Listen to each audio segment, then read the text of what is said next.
Hi and welcome to a special episode of the Dental Talk Show. I'm your host, Nick Peters.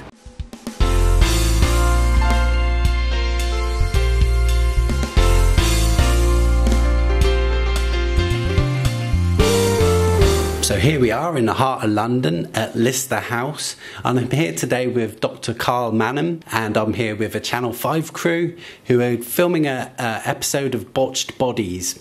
We basically have a patient that's come in today who's had some implants placed abroad.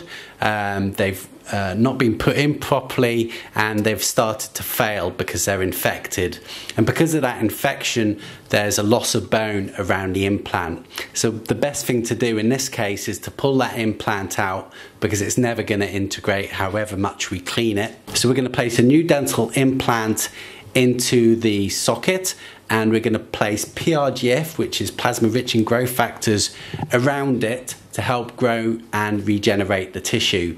And PRGF is a way of utilizing the patient's own blood to help heal themselves. So basically we take a small amount of blood, we spin it for 8 minutes and separates all the red and white blood cells that fall to the bottom, and it leaves us with the plasma at the top. The plasma, if you add calcium to it, turns it from a liquid into a jelly. Is the best way to describe it. And then this jelly is then utilized to place where we want to grow and accelerate the healing process.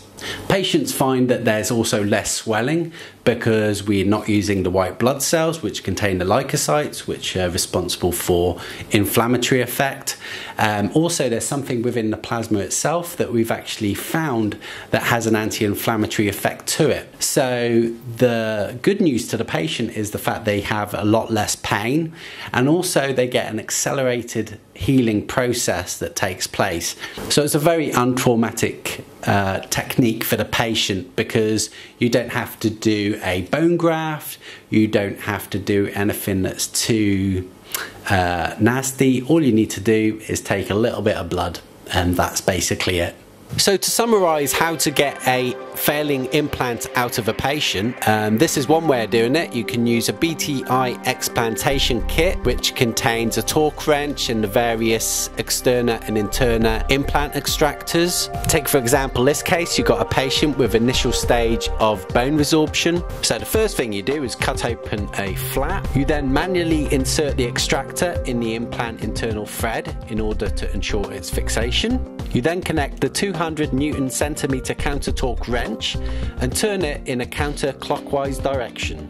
Torque is applied gently in counterclockwise direction until the implant is fully extracted. Once you've moved the implant, you can then remove a lot of the gunk that's in there. You do some alveolus scraping.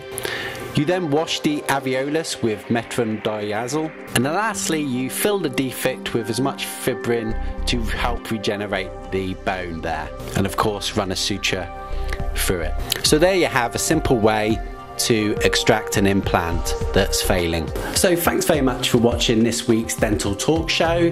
Please remember to hit subscribe, and please remember to comment down below, and also share amongst your friends in the dental industry and spread the word, and I'll catch you next time.